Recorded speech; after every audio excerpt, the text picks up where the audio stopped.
pemirsa, Anda masih bersama kami dalam Kominfo Newsroom. Pemirsa, Kementerian Kominfo terus mengadakan berbagai pelatihan guna memenuhi kebutuhan talenta digital di tanah air.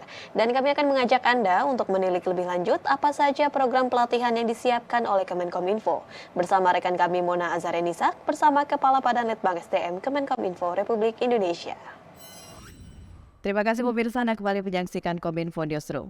Pemirsa, tahun 2030, tentunya Indonesia memiliki atau membutuhkan kurang lebih 9 juta talenta digital. Dan kalau kita hitung ini pemirsa, setiap tahunnya kita harus mempersiapkan sebanyak 600.000 talenta digital. Ini menjadi salah satu juga tugas dari Kementerian Komunikasi dan Informatika untuk menyiapkan kebutuhan sumber daya manusia tersebut. Dan tahun 2023 ini seperti apa strategi atau langkah yang dilakukan oleh Kominfo untuk bisa mencapai target tersebut, kita akan bahas pada dialog Kominfo Newsroom kali ini pemirsa. Sudah bersama saya secara langsung ada Kepala Badan Penelitian dan Pengembangan Sumber Daya Manusia Kominfo, Bapak Hari Budiarto. Pak Hari, apa kabar Pak?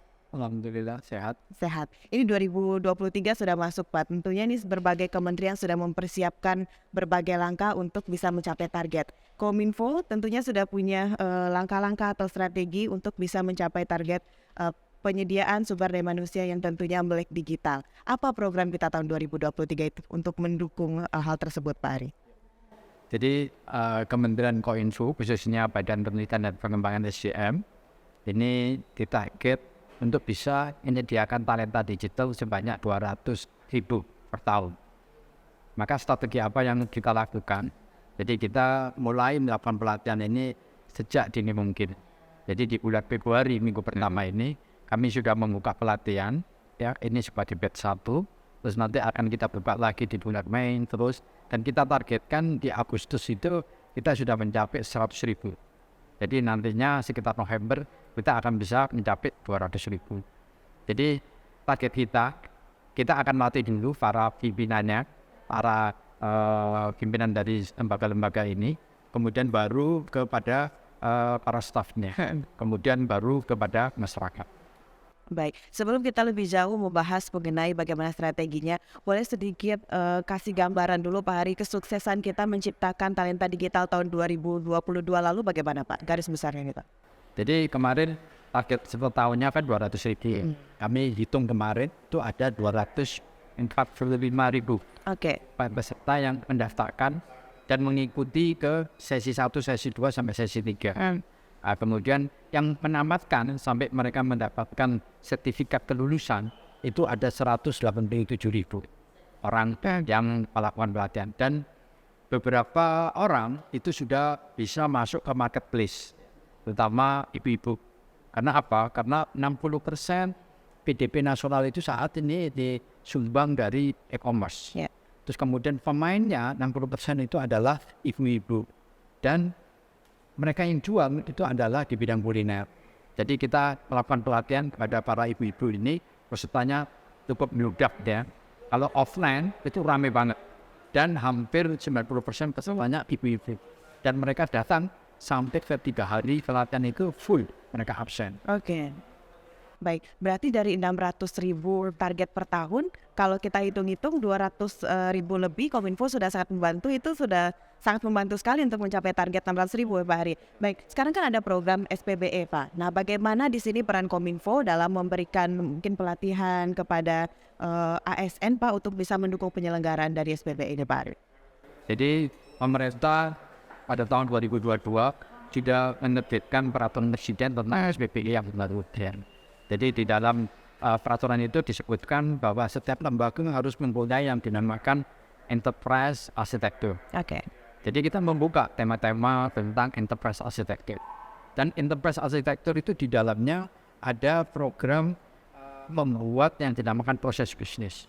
Jadi proses bisnis dari semua lembaga itu harus jelas dulu, baru bisa dibuat aplikasinya, baru bisa dibuat analisis datanya, termasuk security-nya.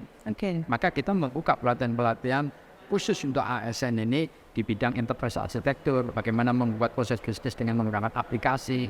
Kemudian kita juga melatih mereka bagaimana mereka bisa mengamankan tentang data dan jaringan. Dan ini di seluruh kabupaten kota di seluruh Indonesia. Kami mempunyai PPT di beberapa daerah, ya, ada di Medan, ada di Makassar, ada di Bandung, Yogyakarta, Banjarmasin. Mereka bersama-sama untuk menyediakan pelatihan-pelatihan itu, dan kita merenovasi kantor kita. Ya, setiap kantor itu punya 4 kelas. Baik. Dari 4 kelas itu saya minta untuk dimanfaatkan untuk pelatihan. Oke, sebuah kalangan ini sudah kita sentuh berarti Pak ya untuk bisa melek digital ini. Lalu kerjasama di tahun 2023 ini ada penambahan mungkin Pak kerjasama kita dengan berbagai pihak untuk bisa menyukseskan dari program ini Pak Hari? Jadi kerjasama kita ganti pola tahun 2022. Karena tahun 2022 itu kita hampir ke seluruh kabupaten kota. Biayanya cukup besar. Kemudian SDM-nya pun hampir nggak pulang ke rumah. Oke. Karena mereka harus ke pedalaman, kemudian ke kota-kota dan sebagainya. Tahun ini kita balik ya, kita bekerjasama dengan BPSDM atau Badan Pengembangan SDM yang ada di provinsi. Ya. Kita menggunakan sarana dan prasarana di provinsi, kemudian mereka kita minta untuk mengundang ke kabupaten kota. Jadi contohnya misalnya Jawa Barat, kita nggak usah pergi ke Sukabumi, Ciamis, ya. Tapi cukup di Bandung. Kita kerjasama dengan BPSDM Provinsi Jawa Barat yang ada di Gedung Sate. Kemudian mereka memanggil semua peserta ASN di seluruh kabupaten kota yang jumlahnya 37 itu. Kemudian kita bekerjasama dengan mereka membuat roadmap. Jadi tidak hanya tahun 2023, tapi tahun 2024 itu apa, tahun 2025 itu temanya apa, terus berapa banyak yang mereka harus AT dan sebagainya. Kita minta membuat roadmap itu. Nah, kemudian baru kita bantu untuk bagaimana membuat kurikulumnya. Untuk tahun ini kita bantu semua. Nanti tahun kedua sudah kita kurangi 50%. Dan dia nanti bisa mandiri untuk melakukan pelatihan-pelatihan digital. Baik, berarti itu adalah salah satu cara Kominfo untuk mensiasati andai kan kita kekurangan anggaran gitu Pak Arya. Baik, ini menjadi pertanyaan juga untuk masyarakat, sejauh ini perkembangan dari Sekolah Tinggi Multimedia kita seperti apa Pak?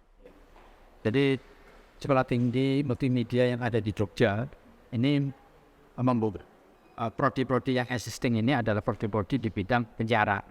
Ada sekitar 4 prodi di bidang penjara, kemudian ada 2 prodi ini bidang animasi sama teknologi game.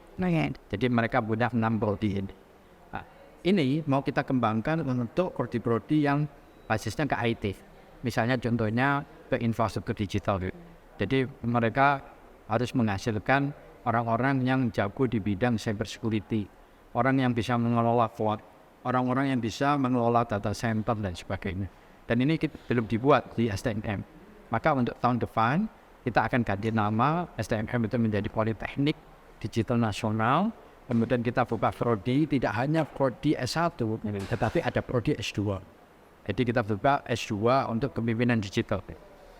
Baik, selanjutnya Pak, ini kalau kita lihat setelah dicabutnya kebijakan PPKM, tentunya berbagai kegiatan tatap muka sudah mulai banyak dilakukan oleh berbagai instansi.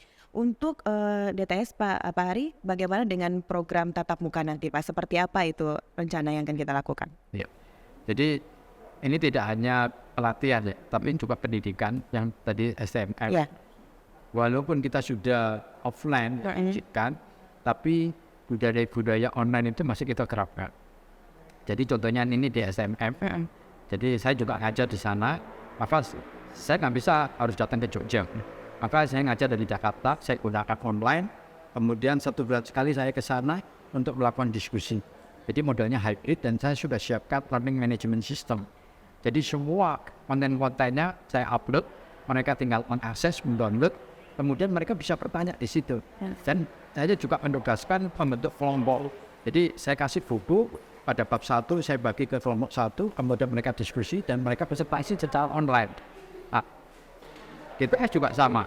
Jadi kami memang mempunyai program-program yang full online seperti Professional Academy, tetapi ada yang full offline seperti VSGA.